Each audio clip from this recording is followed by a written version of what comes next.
Declaration of Independence, presented by American Visual Archive. In Congress, July 4, 1776. The unanimous declaration of the 13 United States of America. When in the course of human events it becomes necessary for one people to dissolve the political bands which have connected them with another, and to assume among the powers of the earth the separate and equal station to which the laws of nature and of nature's God entitle them, a decent respect to the opinions of mankind requires that they should declare the causes which impel them to the separation. We hold these truths to be self-evident, that all men are created equal, that they are endowed by their Creator with certain unalienable rights, that among these are life, liberty, and the pursuit of happiness. That to secure these rights, governments are instituted among men, deriving their just powers from the consent of the governed.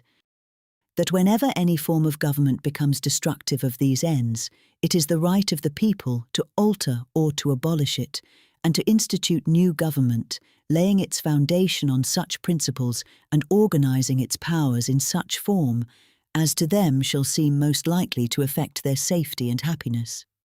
Prudence, indeed, will dictate that governments long established should not be changed for light and transient causes, and accordingly all experience hath shown that mankind are more disposed to suffer, while evils are sufferable, than to right themselves by abolishing the forms to which they are accustomed. But when a long train of abuses and usurpations, pursuing invariably the same object, evinces a design to reduce them under absolute despotism, it is their right, it is their duty, to throw off such government and to provide new guards for their future security. Such has been the patient sufferance of these colonies, and such is now the necessity which constrains them to alter their former systems of government. The history of the present King of Great Britain is a history of repeated injuries and usurpations, all having in direct object the establishment of an absolute tyranny over these states. To prove this, let facts be submitted to a candid world. He has refused his assent to laws, the most wholesome and necessary for the public good.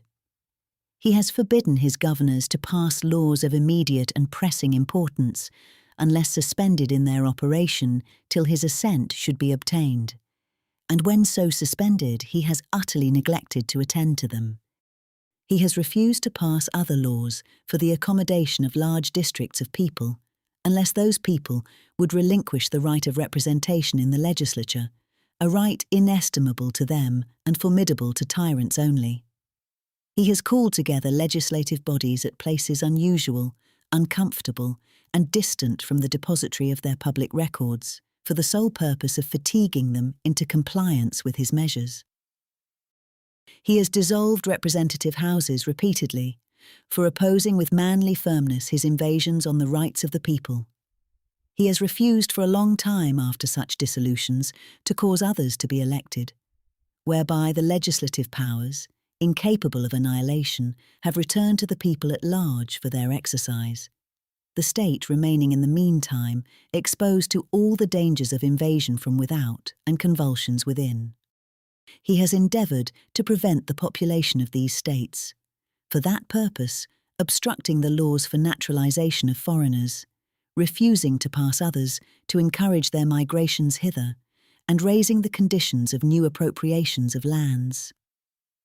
He has obstructed the administration of justice by refusing his assent to laws for establishing judiciary powers. He has made judges dependent on his will alone for the tenure of their offices and the amount and payment of their salaries. He has erected a multitude of new offices and sent hither swarms of officers to harass our people and eat out their substance. He has kept among us in times of peace standing armies without the consent of our legislatures. He has affected to render the military independent of and superior to the civil power. He has combined with others to subject us to a jurisdiction foreign to our constitution and unacknowledged by our laws, giving his assent to their acts of pretended legislation, for quartering large bodies of armed troops among us, for protecting them, by a mock trial, from punishment for any murders which they should commit on the inhabitants of these states, for cutting off our trade with all parts of the world, for imposing taxes on us without our consent, for depriving us in many cases of the benefits of trial by jury, for transporting us beyond seas to be tried for pretended offences, for abolishing the free system of English laws in a neighbouring province, establishing therein an arbitrary government, and enlarging its boundaries so as to render it at once an example and fit instrument for introducing the same absolute rule into these colonies, for taking away our charters,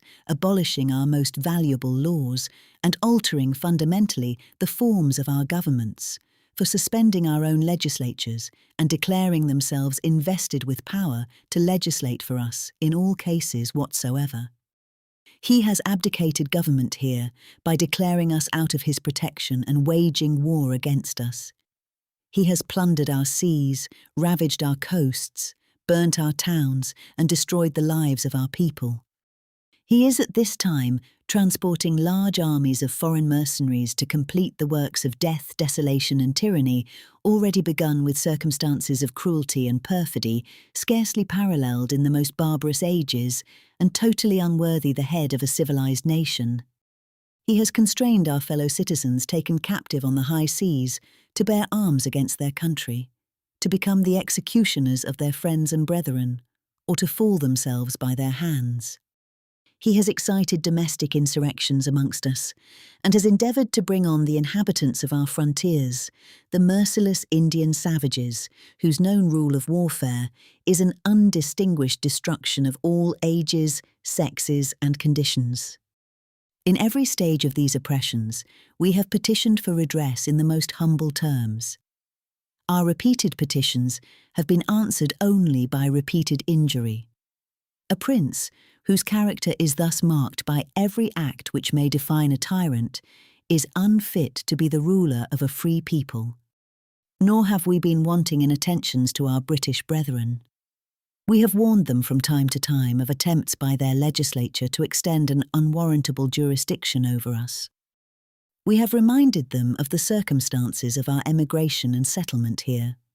We have appealed to their native justice and magnanimity, and we have conjured them by the ties of our common kindred to disavow these usurpations, which would inevitably interrupt our connections and correspondence. They too have been deaf to the voice of justice and of consanguinity.